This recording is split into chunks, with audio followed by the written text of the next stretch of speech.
Chapter 9 of The Art of War is called Marches. This chapter addresses the organization of well-disciplined marches and the arrangement of troops facing an approaching enemy under a variety of conditions. Sun Tzu recommends taking advantage of the positions of sunlight relative not only to time of day, but to rivers, mountains, salt marshes, and level ground. Sun Tzu cites the Yellow Emperor as having conquered 4 sovereigns because he took full advantage of encampment opportunities. Placement of an army facing precipitous torrents of rivers swollen with rains is an advantage, especially if the opposing army can be forced to place its back against it. This is followed by a list of observable signs that indicate deceptive tactics the enemy might employ. For example, a column of dust indicates chariots are on the move, whereas infantry movement is indicated by low and wide dust.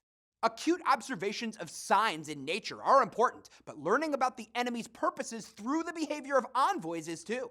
A commentator gives an example of deceit: the defender of a city who sent beautiful women and money to lure the attackers, who relaxed their guard and were crushed by the city's troops. When the general's orders are not strict and his deportment undignified, the officers will be disorderly. A general can conduct an interview with one of his spies to assess whether or not there is insubordination within the enemy camp. It's up to the general to maintain consistent and reliable orders down the chain of command to ensure solid support from the troops. The reference Sun Tzu makes to the Yellow Emperor, reputed to have begun ruling in 2697 BCE, and his conquest of 4 sovereigns is likely part myth and part historical fact.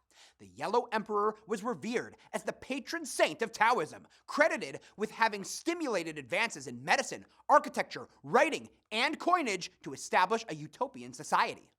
The advice to rest an army's right and rear flanks against an embankment has to do with the fact that most troops are right-handed, so they're trained to carry their shield on the left arm and strike with a sword or spear in their right hand. It is therefore a matter of balance to advance with the left foot against an enemy, so that the strike of the spear or sword swinging forward is maximized.